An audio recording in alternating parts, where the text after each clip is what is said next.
ran into this guy, you know him as Les Moore, and he he actually built me a radio transmitter because he had a bootleg station, and then we started broadcasting on 1200 AM because the only station Incredible. on that frequency was in Albuquerque, New Mexico. So you know, we even knew a little bit what we were doing back then, you know. So you know, at 15, 14 years old, that's pretty good, you That's know. funny. And And you weren't far from 1240 even then. oh, no, not far at all from 1240, you know. But we had an amazing signal for a 10-watt radio station.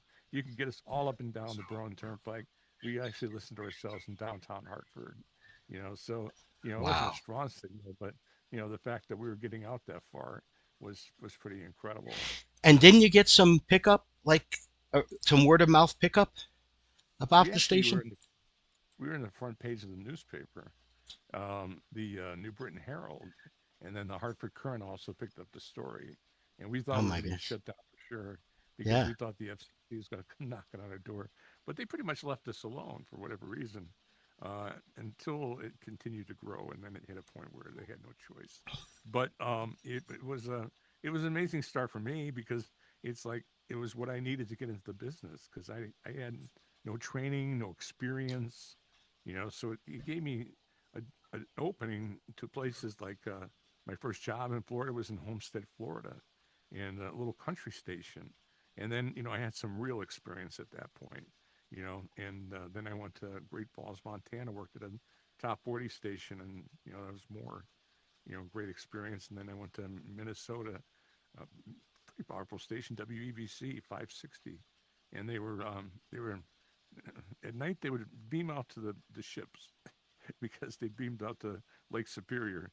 But in the Hmm. daytime, they had 5,000-watt signal, which covered all of Minnesota, which was Now, how pretty did you good. get that? Did you just move out to Minnesota? Is that what I happened? did. Yeah, job to job as opportunities came up.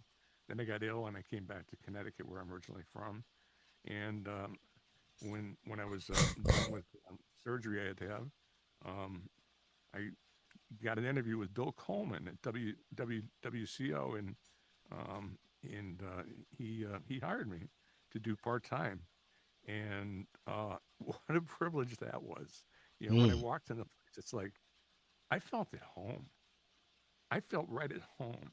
I felt at home with the quality of people and the love that you could feel. You were part of a group of people that really loved what they were doing. And you know, when you find that, that there's pay doesn't matter as much. You get that feeling of I belong, you know, and that's a powerful feeling. Um, I mean, it was nice to get paid, but I mean, the bottom line is, you know, that love you never forget. You know, you never forget that, and the Yeah. listenership they appreciated that for sure. I can't believe I Wow. talked a half hour about this stuff already, but Well, for a radio nerd like me, I mean, heck, I was at the Connecticut Radio Reunion today for a couple hours talking to a lot oh, of people. And I just love to draw out stories from people because I'm interested. yep, You know, if you got bit by the radio bug, that was it. You were done. You know what I mean? yeah, So, you I know did. that.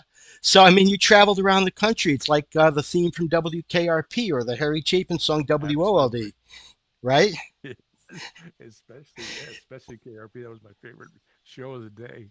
You know, I was working at NVR when that was on the air back in Naugatuck, and that was an amazing station too. But WKRP was like our motto. It's like you know you could see the characters in there, and you can kind of you know see them all line up with the personalities that you work with, and it was pretty funny. You know, Yeah. everybody had a left Testament. But and even the theme song, "Town to Town, Up and Down the Dial."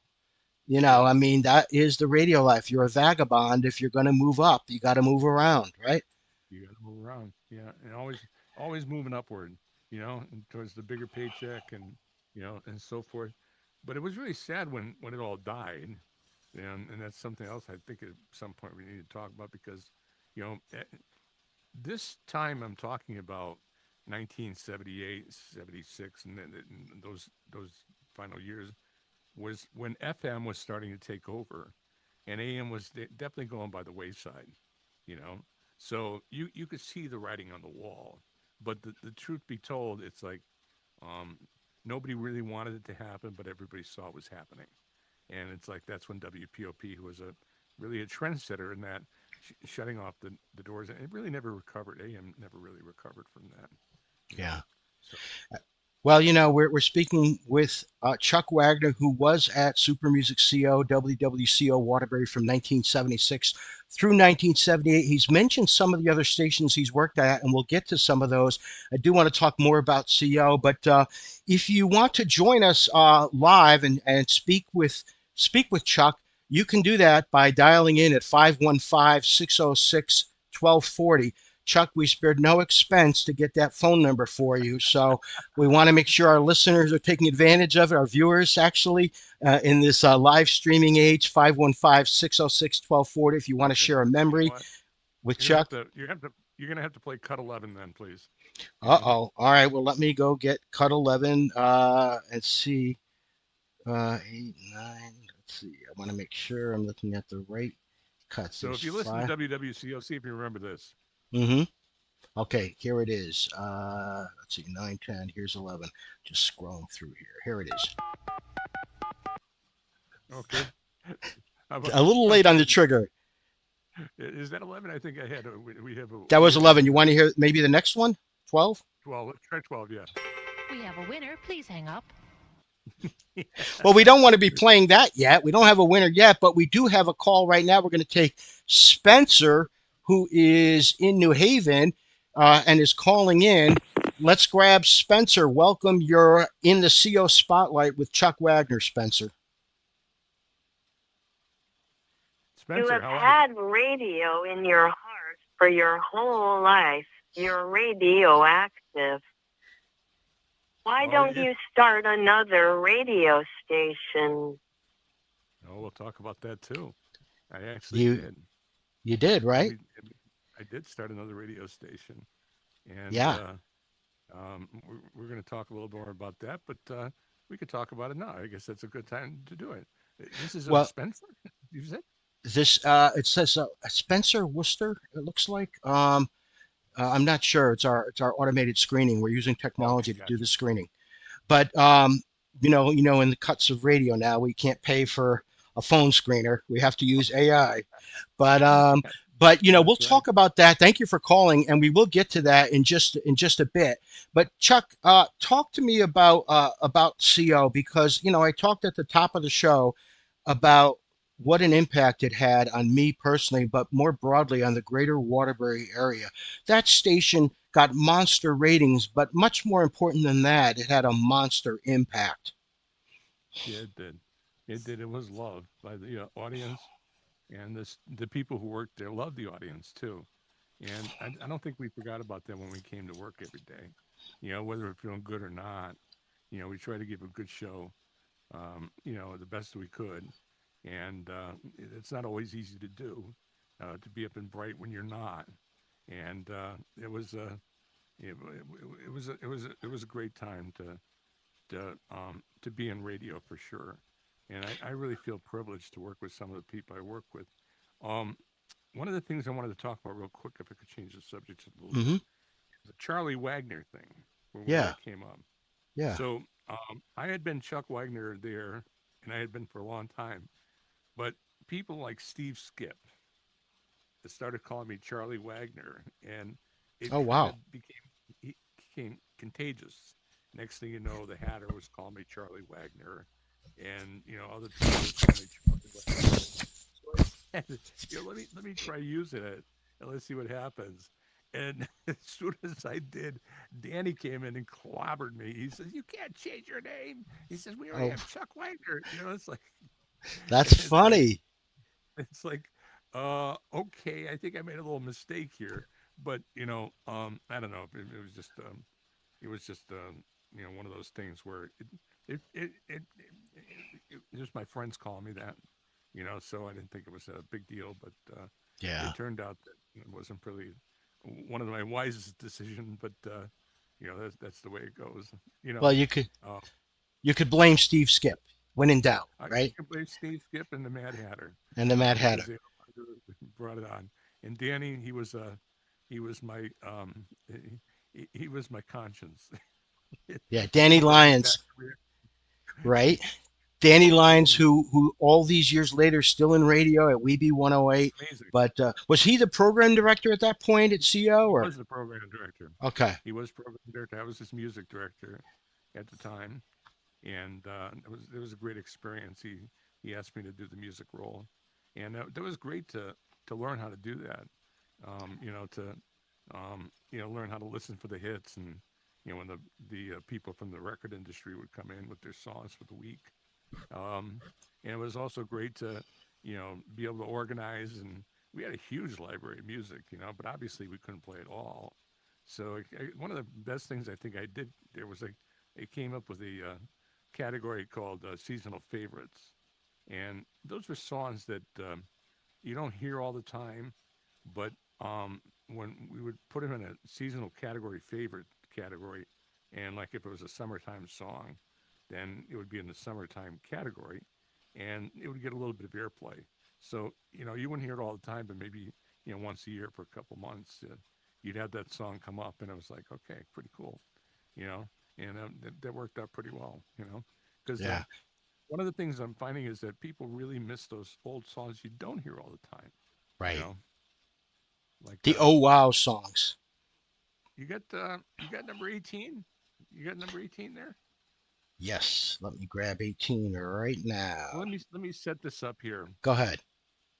So this is a song that was a hit back in 1978. Randy Newman, and Mm-hmm. back at the time, the Mad Hatter Eddie Maglio, he would work. Oops, He would work. I think it's that's maybe the 19, maybe 19. 19. Okay, okay, go So ahead. Let me try so 19. anyways, he was yeah, that's it. Recue. So anyways, recue that for a second, okay? Oh, recue it. Sorry. Yeah, Go yeah, ahead. that's okay. So anyways, he would come in on Fridays, and I was doing afternoons, so I'd be until 7 o'clock. He would take over at 7 to 7 at midnight. Who'd ever think of a general manager coming in and doing a Friday night show? Yeah, But the Hatter, he did that, and he loved it. yeah, And he would always come in. He was ready to go, you know. And I used to pick on him because he was short. The Mad yeah. Hatter was not a big guy. He was like 5'5", and so he'd come in. So all of a sudden, he walks in the door, and I'd say, "Hey Hatter, you got any short jokes? How about short stories?" And he didn't miss a beat at all. Came right over to the microphone and said, "Short people can do it in sports cars." That's great. That's great. And he'd hit the riff just like that. It You was hit the great. post right there. That was great. And he did too when he did that. Oh, that's the best. And Oh yeah, the I pure remember moments. listening. I remember listening to him on Friday nights, and at 9 o'clock straight up, and he would use that phrase. It's 9 o'clock straight up, and you'd hear the opening chords to "Stairway to Heaven" by Led Hmm. Zeppelin every Friday night, reliably at 9 o'clock, and then at 9:30, he would play the live version of Harry Chapin's song "Circle." All My Life's a Circle, and not only would he play it from the live album, but he would sing along because that was an audience participation song, and he would sing along with the mic open, and he would tell all of us at home, "Come on, join me. Here comes the cellist part, and then it's our turn to sing." And he would sing, and I thought the guy was nuts. Here I was like about 11 or 12 years old, but I kept listening. And that was the thing about the Hatter. He kept you listening. Oh yeah, it definitely did. He was just the most interesting guy. You know, and he did very well for himself. In the end, he had so many friends, and he really found himself in this world. And I I don't think there's many people who made me as happy as working with him. Hmm. He just was that type of person where, you know, he shined. I mean that moment with the short people joke is just a kind of example of what it was all about because he would take that and just turn it into a positive. Short people can do it in sports cars. And the way he would say it because he had that little kind of voice, that would do Yeah. that. Yeah. But he was a big voice in town. He Well, and was. he had a big heart too, of course. I mean, with all the events that he did, the fundraising events. I mean, talk about some of those, Chuck. Oh yeah, he did. And anytime he'd go out there, and he do the typical, mail thing. It's like, we're going to give a $50 gift certificate to the first woman who comes in with a bikini, and it's freaking snowing outside. Next thing you know, somebody comes in with a bikini. It's just like he had that kind of appeal, where he just, think the oddball way. And it's like, those type of things that just manage to materialize. It's Yeah. just that type of person, but Yeah, and so many. I mean, you were part of the live broadcasts that the station did for the muscular dystrophy radiothons, right? that's correct. And also the food drive that we And the did in food town. drive. And that's where I first met you in 1977 on the Waterbury Green, for the food drive. And, again, it was the kind of thing, it's like, wow, they're saying on CO, we got to bring down a bag of food. Now, think about this 1977, long before, food banks were instituted or a big thing. It's And you guys were out there, out in front saying, our friends and neighbors need our help. Come on down, bring some non-perishable food items. So I went to my mom and my aunt, and I filled up a bag of non-perishable items. My aunt Doris drove me down, and the hatter came bounding out of the Winnebago on the Waterbury Green with a microphone, and there were speakers set up all over the green, so the live broadcast was echoing off the buildings. And he put a mic in front of me, and he said, "What's your name?" And I said, "Mike." He said, "What'd you bring, Mike?" And I said, "I brought 14 cans of food." And he said, "Let's oh, hear it for Mike." And that was, again, that's the kind of profound impact, because that stayed with me. He cheered me on for making a difference, for helping people in need. And I got involved with the cause of hunger years later, and I'm still involved to this day. And I trace it all the way back to that moment. So that's the kind of thing radio can do. well, it's funny because I mean, I had people in my life who opened the door. I mean, I remember, back going back to WPOP. These guys, they had heart. The disc jockeys, and you'd see this kid walking down in the rainstorm, and he's soaking wet, and he's sitting there watching the DJ, and they would come out and say hello to me and encourage me. If you're interested in doing this, you can do this. You know, and that inspired me very much. So there are people who come along that can do that, and I never forgot that. And it's like when we first met, and I think I gave you a tour of WTIC back in the day, That's right. and Yeah. I think that opened your eyes to, Oh, you know, the best of the best. You know, absolutely. Yeah. It it was was it was fun. 1981. It 1981. You was were working at TICFM and AM, both. it was an amazing station. It was absolutely amazing. I mean, to, see the 10 studios that were up there on the, in the gold building. Yeah. They were just absolutely gorgeous. There was nothing like that in Connecticut except for them. So and the people up there were just amazing too. That was a great time to do it. You know, But it and wasn't all fun. Go ahead. Finish that thought. no, I just was going to say that I did my stint on the FM, and eventually they wanted to make a change, so I got a job over in the AM. I think I was going Yeah. to work about 10 seconds. So it's not like they didn't want me. It's just the fact that they wanted to do what they wanted to do in the FM, and Yeah. you can't get away with that kind of progress. You And know, that wasn't your first time getting let go in radio. I mean, you got let go from CO, right, Chuck? I did, and What I was coming happened back there? on my honeymoon. I was coming back. That was probably the most weirdest story I got of all the stories in broadcasting. Is here I am, music director, and when I'm driving away to our honeymoon location, I'm listening to the station, and I know every single song that we're playing. And when we came back a week later, I didn't recognize any song that we were playing at the station. I said, Wow. "What the hell happened?" And I had no idea. This is before cell phones and all that stuff. So, it's like I had no idea what was going on. So, I walked into the station and they said, "Well, these are new owners and we've made some changes. And unfortunately, that you're not going to be part of the new program anymore." So, um, it was a day of reckoning because I don't think WWCO ever recovered from that moment. Hmm. Because if you want to lose an audience in a hurry, change all the stuff that you're doing that's right, and they Yeah. did, Was it and in that's what response to FM radio? Is that what it was, or what drove that? I think a lot of it is the consultants. They knew better than everybody else. What was going on. and they had a lot of control over that kind of influence, and a lot of the owners listen to that, and stuff as opposed to you know Hmm. taking the chance and doing your own thing. You Wow. know, I mean, if you listen like WLNG in Long Yeah. Island, you ever listen to them? You know, Sure. I mean, Independent Rusty radio. Potts was there for you. Yeah, exactly.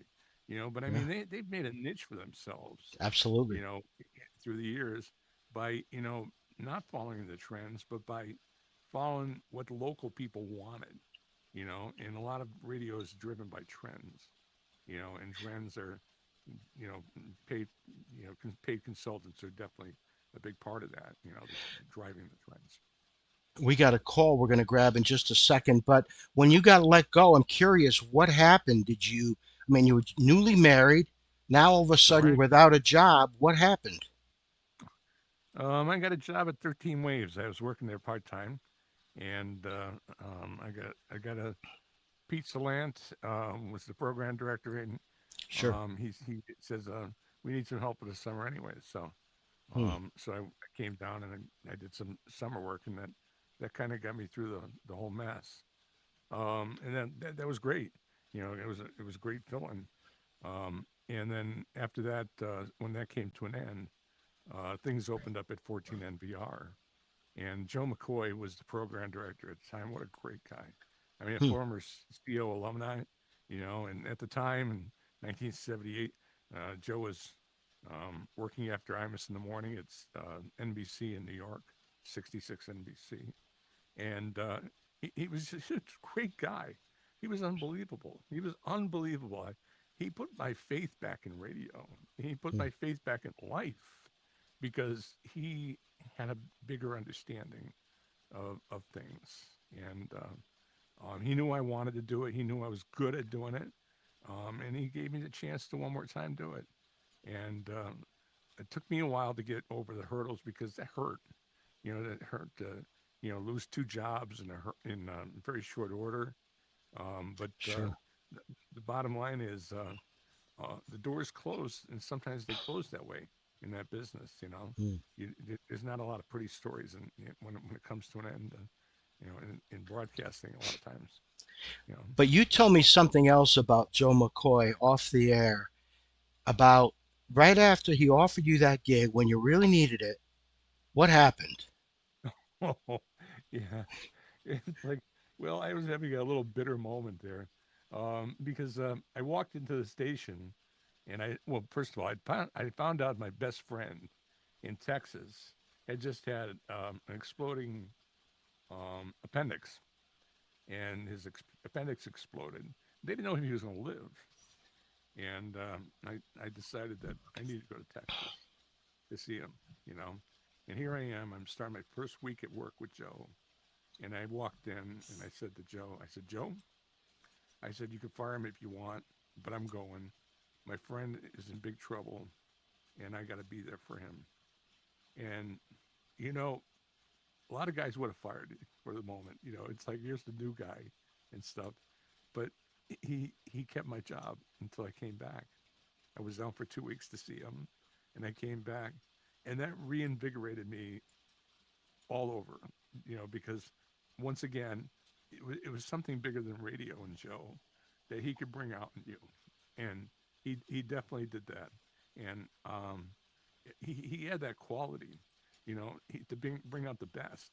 I mean, that's why he got where he was, vice president of programming at CBS FM, in New York. I Hmm. mean, he got there because of the fact that, he was that kind of quality Welcome, person. host. You are now We're in the just host room and can manage your callers from the call-in studio web interface.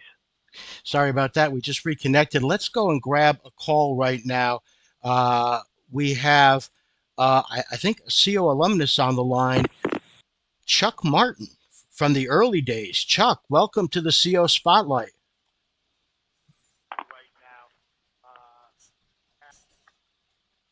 Are you there, Chuck?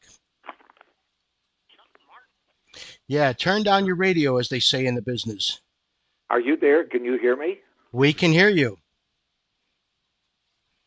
Yeah, Chuck, you can hear me? yes, Yes, we we can. can. I'm here. There's about a 3 second delay, Chuck. So go ahead and share your Okay, comment. all right. Because we had Yeah. All right, go ahead. I'm waiting to hear from Mike here. Go ahead, Chuck. This is I Mike, can't and you're get on it the on my air. telephone. Can you hear All me right, now on your Mike. phone? Good. There we I think I can. We had a little technical communication delay there, as always. go. Right. You know, and I can't hear it through my phone either. Hmm. Yeah, we have a major delay. Maybe we want to. Am I supposed to hear this through the phone, Mike? Yes, you are supposed to hear it through the phone, so I apologize if you're not able to. Okay. But go ahead. Okay, I can hear you. I'll just continue on. You know, it's thanks for getting me hip to this program coming up, Mike, with Chuck Wagner. You know what?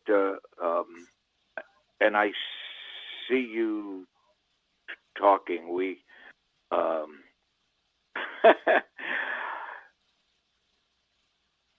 there's nothing coming through the phone. I'm going to, I'm sorry, technical stuff. Boy, it just reminds me of the old CO days at 65 Bank Street in Yeah. Waterbury. At least the elevator used to work. Anyway, I don't know if you're still hearing me and I'm on. It's nice to hear these continuing stories of CO. As you know, CO was my very first radio station. I graduated from Columbia out of New York, and I had my broadcast journalism degree, and I was all set to set the broadcasting market on its ear, boy, and I couldn't find a job for love nor money, and then I got a call from Wally King, good old Wally King. I just wanted to jump in here and say that, it's nice to hear Chuck Wagner because he brings me up about a decade and a half from my time at CO, and I was there during, CO had just got on to rock and roll music. Their competitor was WBRY, which turned into WTBY and all this. We had big competition there, but CO was the leader. We had it by leaps and bounds.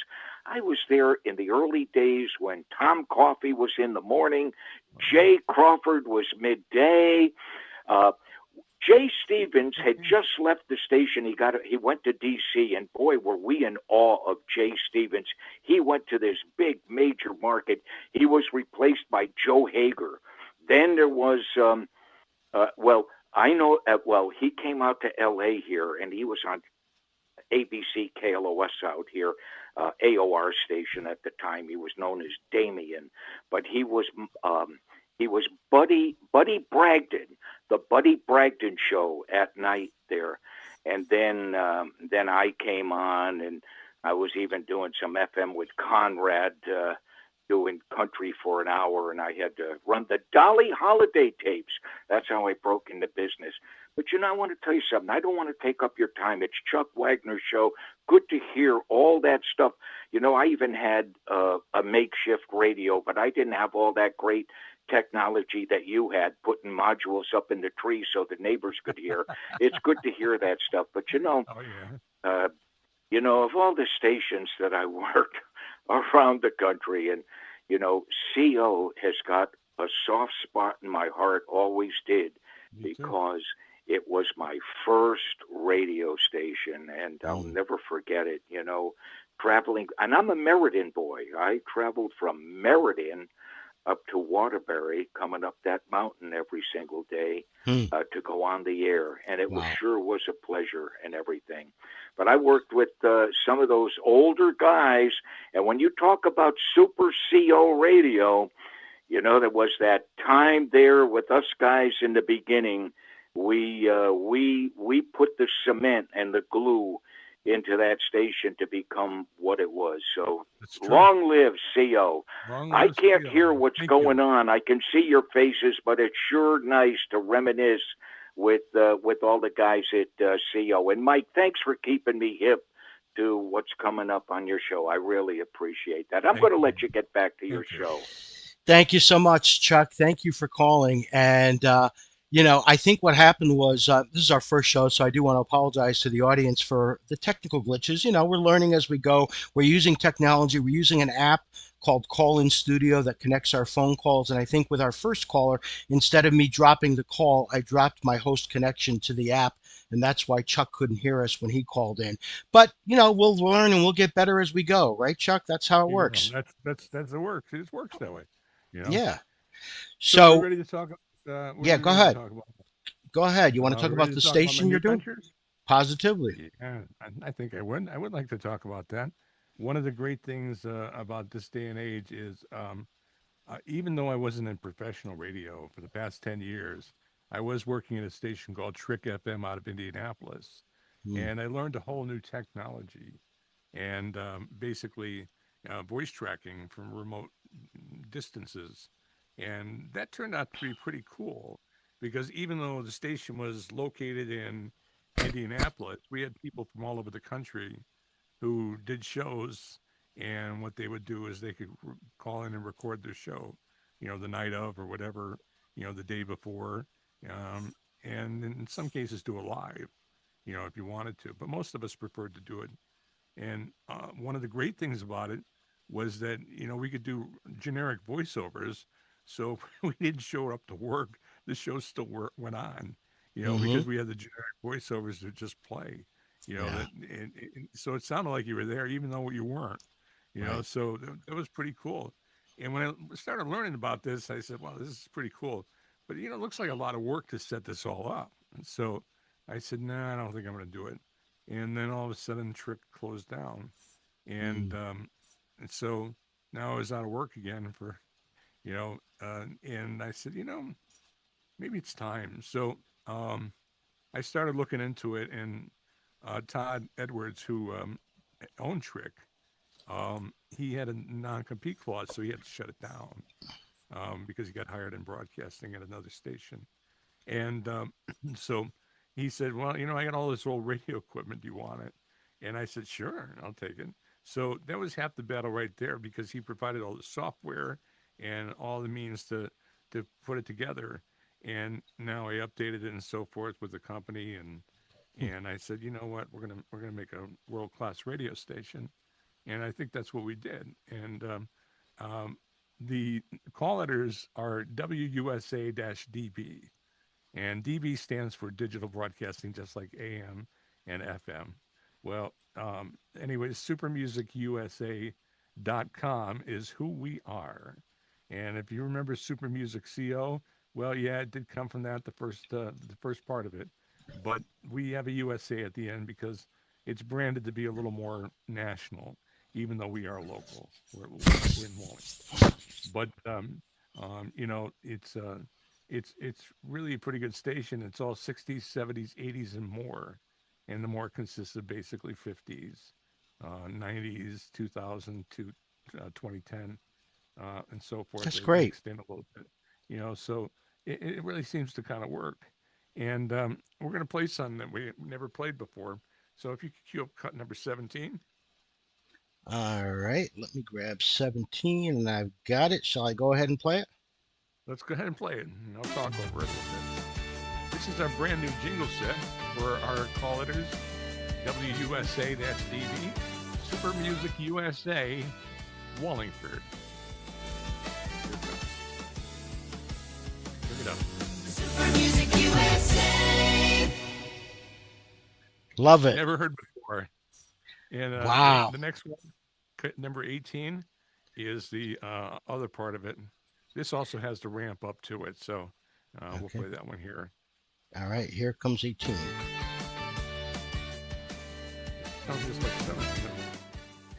It's not. That's 18. Stop that. Yeah, that's 8. No, play it. Play it up. These 80s and more. Super Music USA. Love it. 60s, Can we 70s, roll that 80s. one more time? I want to roll it one more time because I didn't do it justice. Let's do that right now.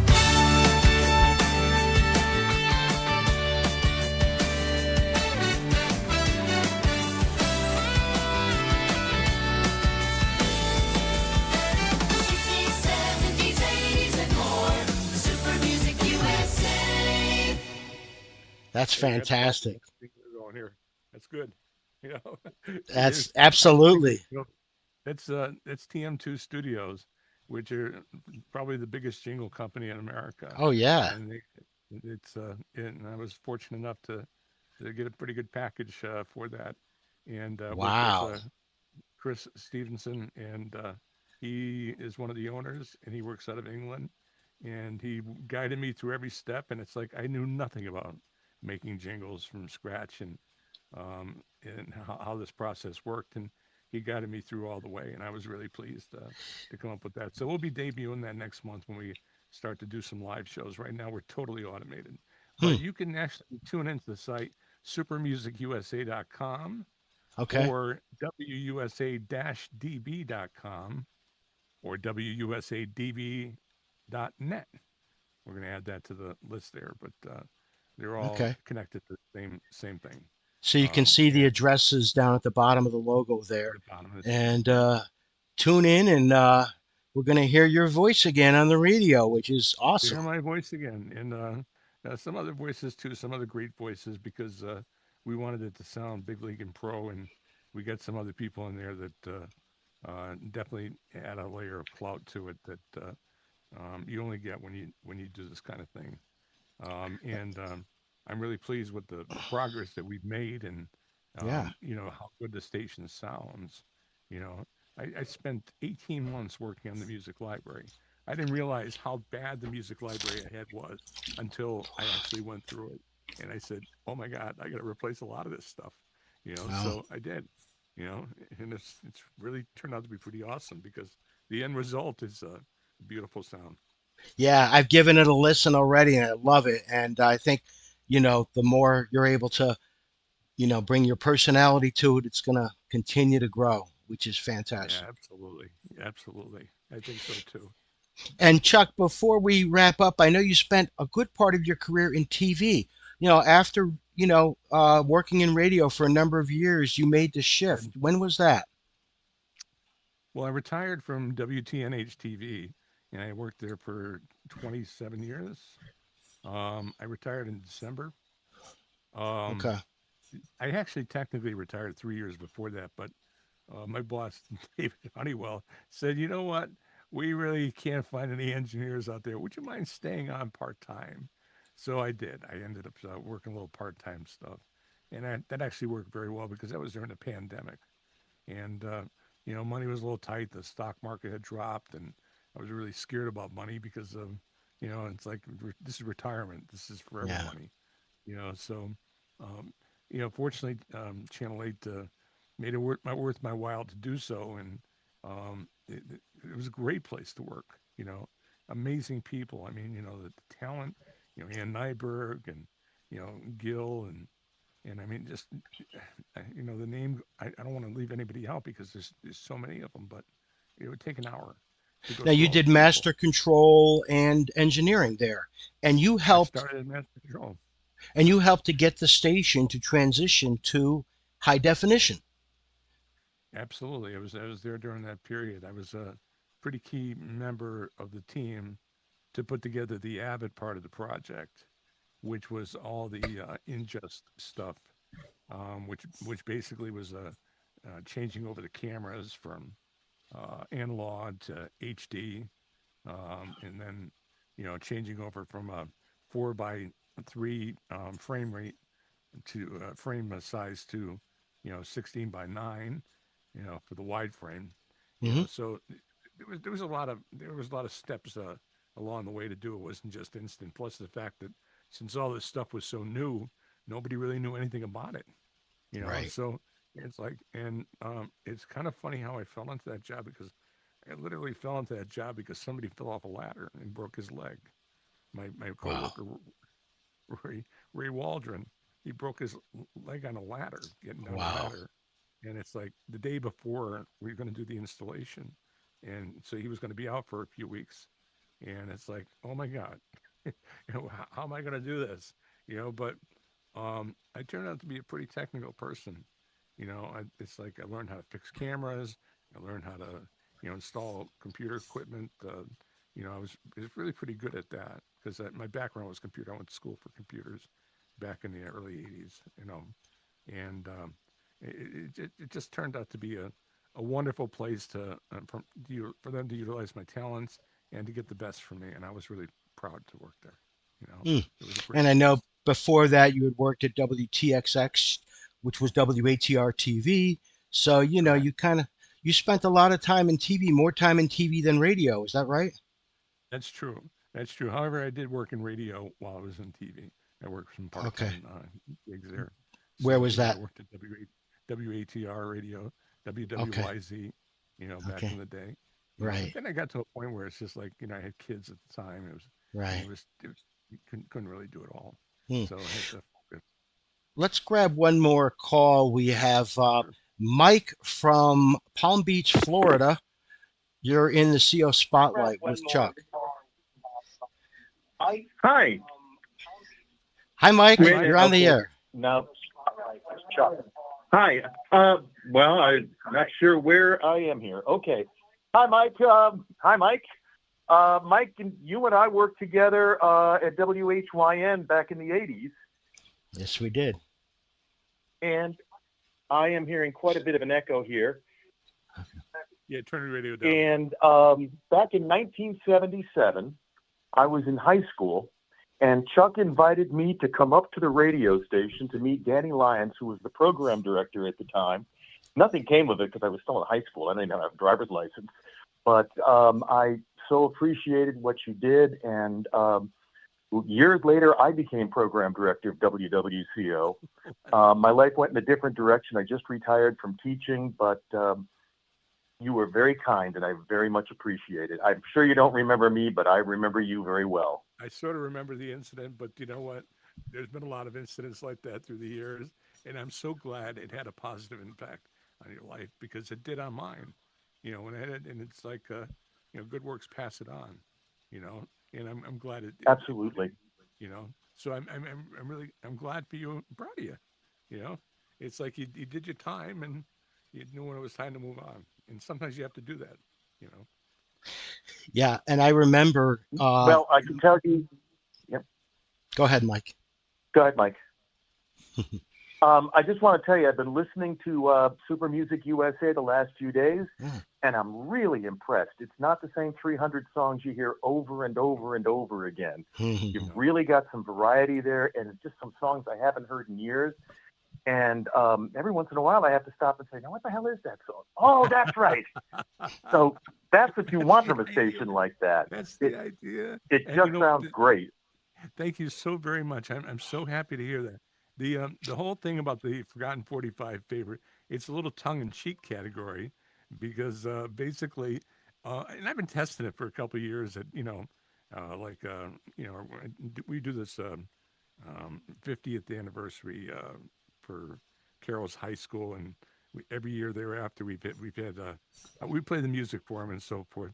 And I've been kind of trying that, to the crowd, just see what the reaction was, and people really like that. And yet you listen to the radio and all these songs have disappeared, but there's such good songs, So, and my favorite, we have a little promo that's going. It's like, why is the Forgotten 45 favorite like a box of chocolate? And then Forrest comes on and says, because you never know what you're going to get, Love it. So, and it's like 45, that's 45 before and 45 after the hour. what I never heard of anybody doing that. 45 after, 45 before. And I said, what a great lead in 45. Because that's what was all on the radio back in the day. 45s when these things were playing. It's So, like Chuck, if you print T-shirts, you're going to have to send Mike Dowling one of your first shirts. I mean, he's in your loyal listener club before he even started it. And Mike, the thing is, Chuck, of course, radio is such a small community. I had actually gone and done an informational interview with Mike Dowling when he was program director at CO in 1985. I had just finished my freshman year in college. I was living in Rocky Hill with my parents, but I wanted to work at CO, and I was willing to drive to Waterbury, from the Hartford area because I desperately wanted to work for that station. And Mike was kind enough to give me an interview. He didn't have any openings at the time for that summer, but it was a very favorable conversation. And then 2 years later, in the summer between my junior and senior year of college, I was working at WHYN FM in Springfield, then CHR, WHFM, and Mike was working on our sister station, WHYN AM. And we were chatting in the hallway. I'm like, wait a minute, I remember you. So, you never know how things happen in life, right? No, you don't. No, you don't. Doors open, you don't even know it And that sometimes, you happened know. with you, didn't it, during your career, Chuck, where, one door closed, but then you ended up working with somebody again? That's the funny thing about being fired is that always happens, because it's like anytime a door opened after that, they used to tell me that. I didn't believe them at the time. It's like, when one door closes, another open. But it was always a better door. And it's not until you look backwards where you see it was a better door and it Yeah, was a better future for yourself. But you yeah, can't sometimes see that when you're going forward, looking forward, and have that insight. You'd have yeah, you need a godly view to see that type of stuff. yeah. Well, thank you, Mike, for calling in tonight. Really Nice talking to you, appreciate it. Mike. Thank you so very much for your comments. Absolutely. And listen, if you need music, I have a huge library. I'd be happy to send you anything. Oh, I'm gonna have Am to I get in still on? contact with you. Yeah, I'm definitely adding to the library, so Mike has my contact information. I will So definitely get a hold of if you. you need anything, I've got it. I appreciate you so much. Thank you so Great. much, Mike. Thank you, Mike. All right. All Thank right. you. Great Bye. talking All to you. right. Thank you. That was great talking to Mike. And again, Chuck, I just think back what a great station it was. All of you, what a time to be there. Do you have any takeaways of what, lessons you learned from that experience that you took with you forward in your life? Um, I think when you develop that type of camaraderie, you really don't want to settle for second best. When you go forward and stuff, when you're working with brothers and sisters that really love what they're doing, it just creates an atmosphere. Sometimes it's the age too. I mean, we were young back then. I was 21 years old when I started at CO. Actually, I think I take that back. I may have even been 19. Um, Unreal. which is it really is unreal when you think about it. It's like it's like 19 years old, and I was able to figure it out. But it was I think when you're young and you have that kind of opportunity, and it's like it not only feeds the ego, which helps because you know what, a lot of times people are stepping on you all along the way and stuff, and Hmm. here you are, and it's like you're doing something to make a difference. Can I Yeah. just share a quick story here before we end Sure. here? Um, it was about 6 months ago, and I'm at home, and I'm going out and getting the mail, and I'm looking out in the mail, and I see a very odd looking mail piece of mail that came in a red envelope, and it has all sorts of old stamps on it, which I thought was really weird. And then it said, my real name, and then Chuck Wagner, and then it had my correct address. And I said, that's really weird. I've never seen anything like this before. So I wasn't sure what to make of it. So I went inside, I opened it up, and it says, Dear Chuck, I don't know if you remember me, but maybe this will help. And inside the envelope was this carbon copy picture. And I opened it up. It was all folded over. And I opened it up, and it said, Dear Barry, thanks so much for listening to 96 TICFM. Um, it's people like you that make a difference because our listeners love us and we love you. Wow. Thank you so much for listening. Mm. And Chuck Wagner. And he actually kept that, and he saved it.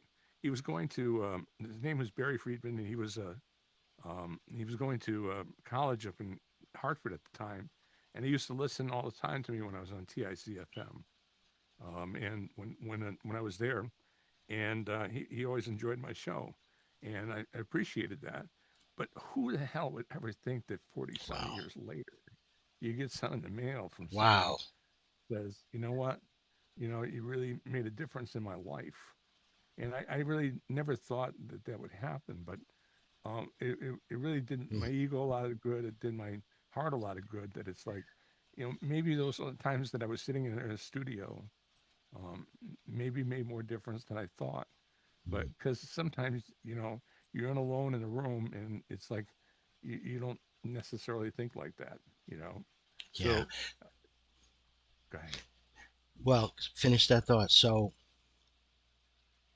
It was just a moment that we're friends now. We keep in contact. I picked up the phone. I called him, and we talked for about an hour, hour and a half, and stuff. And I wow. found out that he is a professor, and he's actually a doctor of psychology, Hmm. and he had graduated, and he became a professor at the University of Georgia, and was teaching down there. And Hmm. I said, can't believe that I had the kind of influence and over Yeah. someone, that they would keep something like that so long. But Yeah. that that is the power of that game in mind you have, the illusion that you have with radio, because it is all done in the mind. You know, it Well, really but it's is. also a choice you make to make a difference in somebody's life. I shared in the Facebook group when I was 15, I reached out to you at TICFM and you invited me to come because you were producing Bob Steele's morning show, and you invited me to come up one Saturday morning at the end of that shift so you could give me a tour of in the gold building of the TIC AM and FM studios, which for me was like a dream come true.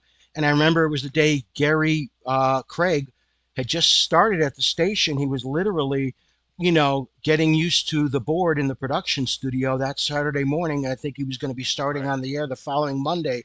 And you just kind of took me under your wing and introduced me to Gary and introduced me to other people at the station, gave me a tour, and you made a difference. And I'll never forget that. And that's the kind of thing that, you made a personal Interesting. choice.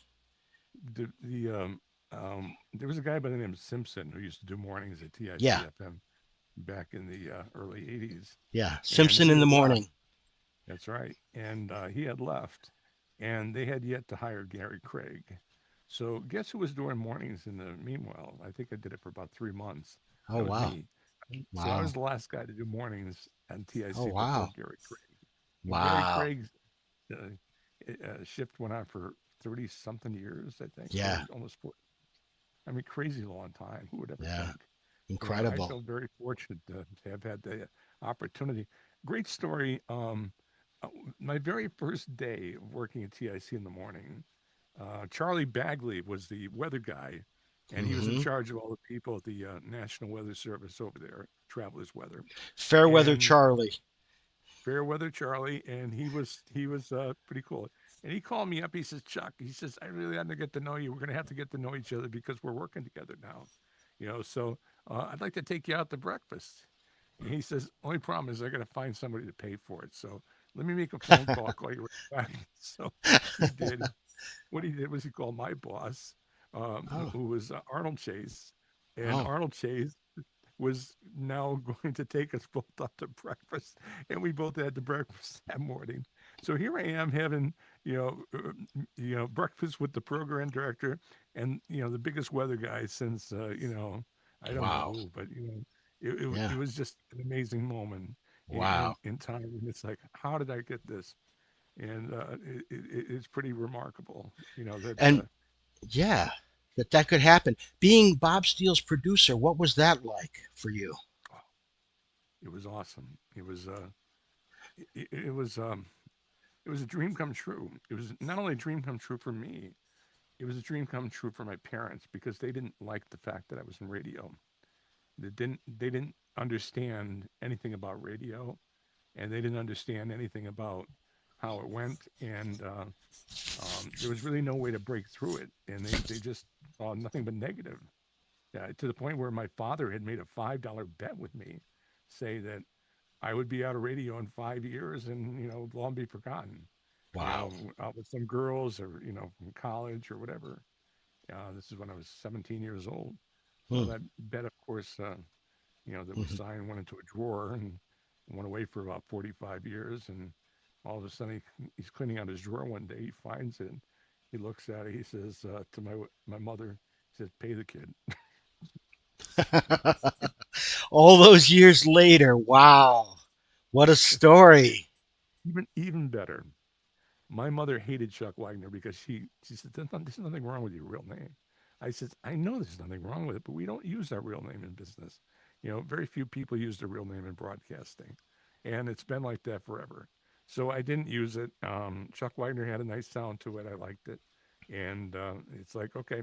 So I chose it from when I think I was 13 years old. I've been using the name, and she hated it. And then all of a sudden, I became Bob Steele's engineer.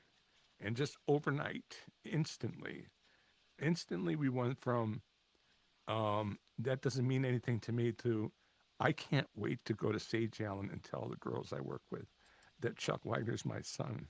You Oh know, my God. it was a special moment for me because Wow. it's like we finally made it, in their eyes, and I was in my early 20s when that Wow. happened, and it just like it broke a lot of ice that it's like Hmm. I'm doing okay, and they Wow. didn't think I was going to make it, but yeah, I did okay in all right, Such and a it took a meaningful while. anecdote. And I remember those Sage Allen jingles. Everybody's mom shopped at Sage Allen. So, for her to say that meant so much, I'm sure. Oh yeah, absolutely. Well, she worked there, so it's like Oh, she couldn't wait to get in there, and tell her friends. It's like, oh, my son is Chuck Wagner. He's Bob Steele's engineer. So wow. that way they know. But he was an amazing guy to work with, and um, I really miss him. He was probably the most down to earth person Hmm. you would ever believe to be. As a matter of fact, I think I have the. You want to play cut 14? Sure thing. I think it's 14. Let's see if it's that. Let's try it right now. Yep, try it right now. Good Nope. morning. Not that one. Okay. No, what's next one? I'm 15. sorry. That was 14. Try 15. Here's 15. Here we go. Fleetwood's Mr. Blue. And it's 2 minutes Oh, that. before 10 o'clock in the morning. And I hope you'll have a fine weekend. I'll see you Monday, I hope at 5:30 a.m. sharp on the 2nd of June. This is Bob Steele. Our engineer has been Chuck Wagner. And regrettably, we're saying adios to Chuck this morning. He's been doing our engineering on Saturday mornings on this show for some 4 years, and has always been on the job, early, on the dot, come rain, come shine, come blizzard, or what have you. Chuck is taking on some new responsibilities in the field of television, and we wish you the best, Chuck. I'll miss you on Saturday mornings. The news is next, and then Bruce Stevens, and Bruce will have some catalog numbers for you shortly, so stay where you are. You might get very lucky. Let's play. Wow. That must have meant so much. It did. It did. It just it was heartfelt, and he meant it, and he meant it all the way. And it was hard to walk away from that, but it was time. I had a family to take responsibility for, and just had to move on and take on that new position. And unfortunately, it was gonna interfere with the one I was working at there, so it wasn't one I could continue to do. But I really feel like it was a blessed opportunity to have had that opportunity to Wow. to work with him, and just to learn from that. There was a guy that when he would sit there and he would read a piece of copy, he would read that copy 10, 15 times before he goes to air.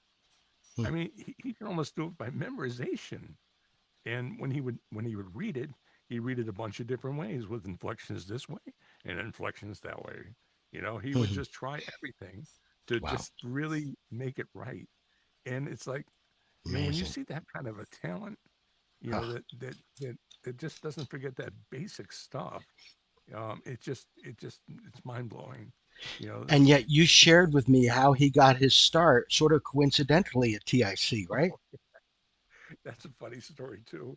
You know. So, anyways, here's the story he told me. And first of all, he was from Kansas City, Mo, but he didn't start in Connecticut. He went from Kansas City to Hollywood. As a matter of fact, he told me that he was in a Hollywood movie as a extra Betty Davis movie back in the 1930s or 20s, I forgot, where he was a motorcycle cop because he rode an Indian motorcycle and that was his thing, and he was doing motorcycle races out there, and he was an announcer. So, anyways, with that in mind, he would do the races, but he heard of an opportunity that at the old Riverside Park, which is now I think it's Six Flags, Right. Yeah. up there. Yeah. Hmm. So um, he he he heard of an opportunity happening up there where they were going to do Indian motorcycle races at Six Flags or Riverside Park then at the time. So he went to apply for the job. So that means he had to come out here. So he drove his Indian motorcycle out here. And Indian motorcycle was made in Springfield, Massachusetts. So, it seemed like a natural fit and it seemed like it had all the pieces, but it didn't. It fell apart and for whatever reason, it didn't work. And now here he was, and now he's looking for a job. So he asked about jobs around. He said, well, you can go drive that WTIC, that new thing, radio. And so he did. And he went in and he met with a guy by the name of, I never forget his name, Paul Morency. I don't know why it stuck to him, but Paul Morency was the guy who hired him. He was the program director. Hmm. And he said to Bob, he said, well, we'll give you a try and we'll let you go on for 6 months and we'll let you know what happens after that. So he was Unbelievable. doing the 4 a.m. farm report back in the early 1930s. Wow. And anyways, he started doing that. So he came to work every day and he did the farm report. And eventually Paul Morency came and went. And when Bob continued to come to work, and he says, well, after 50 years, he says, I come to realize I really didn't know if I had the job or not. So Unreal. he's there 50 years. It's like they never told him he had the job. Insane. And that's how it happened. And that's how it happened. That's the way it is. And he told me that.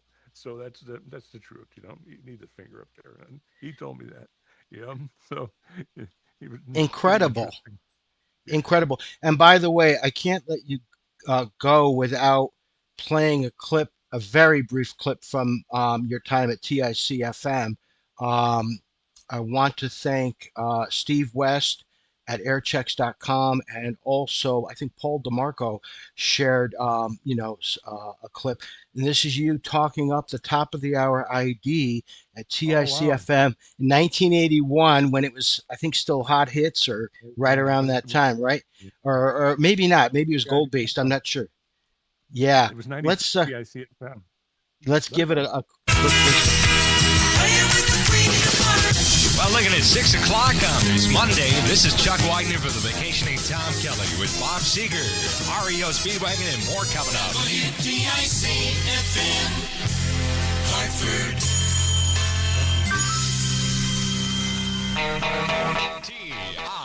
TICFM. Yeah. It's 4 now, past 6 o'clock. Well, Sorry. 7 o'clock tonight, he returns. I didn't have that audio routed to you. Sorry. Let's just do that one more time so you can hear it. Well, looking at 6 o'clock on this Monday, this is Chuck Wagner for the Vacationing Tom Kelly with Bob Seeger, REO Speedwagon, and more coming up. WWCO Hartford. Nicely done. Give it a little more.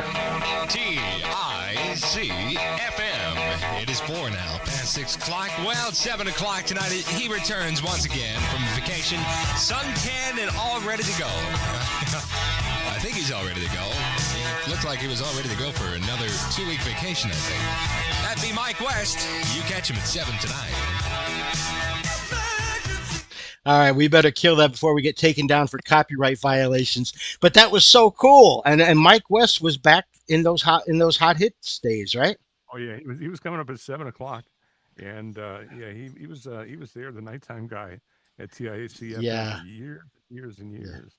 I don't know what happened to him, but I'm sure he's still around somewhere. Well, he You passed know, away actually a number of years ago. I think in like, don't oh, quote I me didn't this, know that. maybe 2016. Sadly, yeah.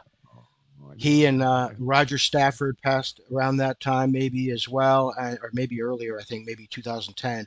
But incredible. And I remember in TICFM around 1984. They were doing the big bumper sticker promotion, and they were doing these stick ups. They called them at area Yeah, McDonald's, where they yeah, yeah. air personalities would show up, and in the drive-through line, they would slap a sticker on the back of your bumper car, your car bumper, if you'd let them. And so I went. They were at the Rocky Hill McDonald's, and I was living in Rocky Hill, so I went over there, and Mike West was in line, standing outside McDonald's on a summer afternoon, and I pulled up in my 1974 baby blue Duster because that's what my dad convinced me to buy. It only had 13,000 miles on it. This is in 1984. So it was perfectly practical, although not cool, right? A baby blue Duster. And I pull up in the line, and Mike West, I roll down my window, and he's like, "Hey, man, don't you want to win a cool car? Because we're giving away cars. You can get rid of this thing and win a cool car." I was like, okay. So he's like, "Let me put the sticker on your car." I'm like, cool. So he did. And that was my one interaction with Mike West. But, Yeah, that was an example of the station getting out and doing stuff, and meeting the listeners. And that made a yeah. difference. They had quite an impact in Hartford. I don't think it was quite the love that you had at CO, but it No, definitely it was an wasn't. impact. It Yeah, was no, it wasn't. Yeah. And although there was a lot of love, Jack Mitchell, who you worked with at CO, oh, Mark mhm, Gorlick, and then went mhm. on. You kind of followed him around a bit, didn't you? I did. I did. I followed him from let's see, CO to Waves and then to TIC. Yeah. I made a stop off at NBR back of the day, but Mark was he was so good. Jack Mitchell was super good at what he did. His voice just matured, and he really became the voice of WTIC, and for the promos and also any type of promotion and just even the commercials and stuff. It's like if they wanted it done right, they gave it to Jack, and it just came out right every time. And he just became a real natural at that, Yeah. and that doesn't always come naturally. I can tell you from being in the studio, it doesn't always come naturally. I do have one clip though that Oh, I think it did come off naturally. You want to play cut number 7? yes. Let me I'll grab. lead up to it. All right. Let's see. This is a local commercial we did at WWCO. It was me and Lois Fusco back in 1977. But it Okay. gives you the idea of the quality of work that we could do locally if given the right copy and so forth and the right talent with the right attitude. Because you had to have a little bit of Hollywood in it to make it come off. And I think this is probably the best example that I had of some good work we did. So go ahead and roll it. We'll be ready to roll if I can close this trunk. What's the matter, Muscles? Should have had you sit on it. Got the baggage. No, your mother's still in the house. Funny, George. Got the maps? Check. Reservations? Check. Tires? Tires? Ours are balding, dear, like someone else I know. After vacation, I'll... Oh, no. We're heading for the Firestone store, 809 Wolcott Street, Waterbury, and having Radial Deluxe Champions put on. They're on sale now. We can save $16 to $52 per set of 4. Huh. Yes, and as low as $36 on the BR 7813 white wall, plus $2 federal excise tax and old tire. Think they'll take your mother in for trade? Oh, that's great. That's hysterical. And Lois Fusco, who's a member of the CO group on Facebook, who I've communicated with, that's incredible. And I remember when CO did a promotion with the Firestone store, you won a frisbee, and it said on it, it had like this van with some flames on it, and it said if you had when you called in, if you won the frisbee, they said, "Hey, you've won the frisbee. Now what?" And you had to say, "I love my Stones." And if you said that, you qualified for a set of 4 tires from Yeah, the yeah. Firestone store. Great Oh, that's times. cool. Yeah, yeah, absolutely. I mean, there was some great promotions back then, but that was a great example. She did an awesome job, and she played right along with it. And The that two was of the you. fun part about it. Yeah, it's Yeah. just like when it mashes, it mashes. And Yeah. it meshed really nice, and it just turned out to be a really memorable commercial, which I thought was really good. So That's some of the great. stuff was the stuff from the That's day. great. Do we have? I have clip 19. Did you want to play that near the end of the show or not? I don't know what that was. Oh, Cut that was Short 19. People by Randy Oh, that Newman. was short people. Okay, so Yeah, we yeah, got that. yeah. We already did Okay. that one. Well, anything else you want to share? I mean, you've been very No, generous with your time.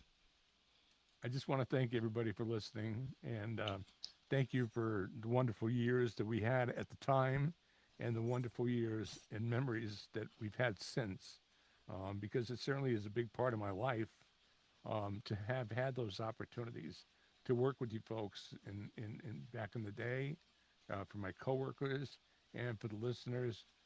You made my life complete, by being the type of people you were, and so generous in your givings for the different things that we did, and just for your loyalty as far as listenership.